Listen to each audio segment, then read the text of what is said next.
తెలంగాణ సమాజం గమనించవలసిన అవసరం ఉన్నది. ఆనాడు పిలువని వేం నరేందర్ రెడ్డి కొడుకులను ఈరోజు ఎందుకు పిలవాల్సి వస్తుంది? ఇవన్నీ కూడా ఎందుకు జరుగుతున్నాయో ఆలోచన చేయండి. రాబోయే ఎన్నికలలో మమ్మల్ని నిలువరించడానికో మా మీద కక్ష సాధించడానికో కొద్దిమంది అధికారంలో ఉన్న పెద్దలు చేస్తున్న ఇలాంటి ప్రయత్నాల పట్ల ప్రజలు కూడా ఆలోచన చేయాల్సిన అవసరం ఉంది.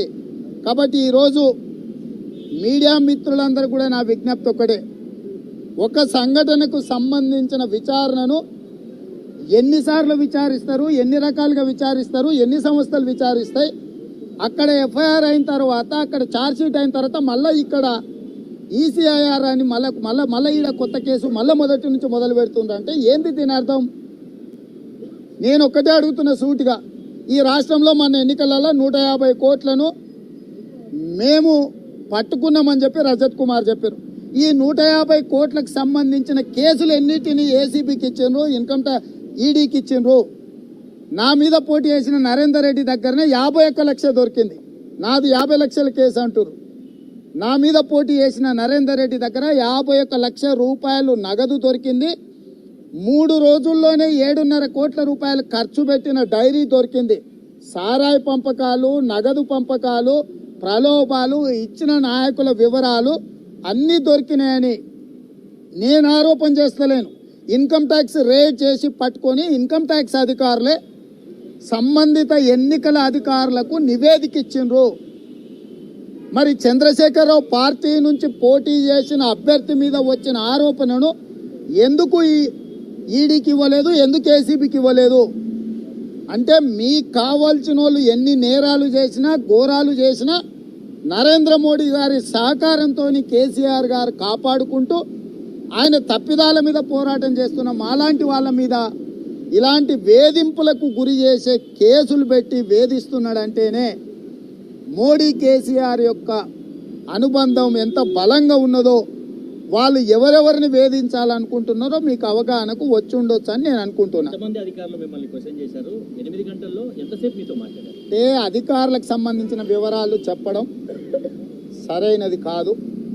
ఈడీ అధికారులు పోయినప్పటి నుంచి ఇప్పటి వరకు విచారించారు. ఇప్పుడు మిగతా విచారణ రేపు చేసుకుందామని చెప్పి రావడం జరిగింది. సో లోపల అధికారుల వివరాలు కానీ, అధికారులతో మాట్లాడిన వివరాలు కానీ బయటికి చెప్పడం విచారణకు భంగం కలిగించినట్టు అవుతుంది. కాబట్టి వాటి వివరాలు చెప్పదలుచుకోలేదు.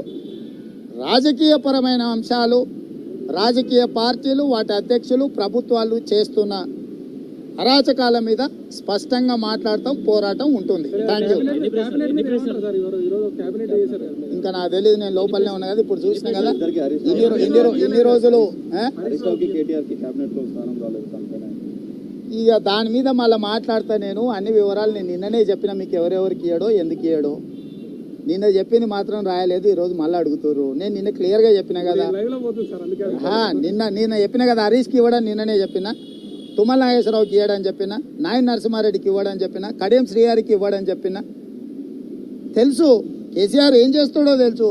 ఇప్పుడు నేను 6 ఫీట్ల హైట్ లేననుకో, 5.5 ఫీట్లు ఉన్నానుకో, నేను పొడుగు కనిపించాలంటే 5 ఫీట్లో నా పక్కన ఉంటే నేను పొడుగు కనిపిస్తా.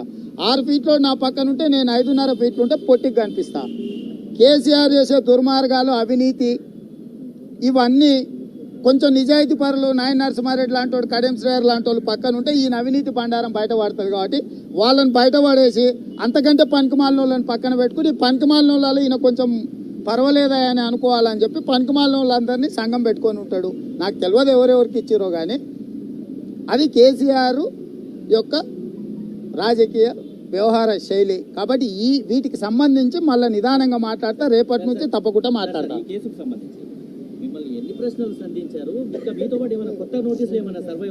అవన్నీ విచారణ పూర్తయిన తర్వాత ఏం చెప్పాలనో ఏం చెప్పకూడదో అంచనాకు వచ్చిన తర్వాత మీతో పంచుకుంటా. Thank you.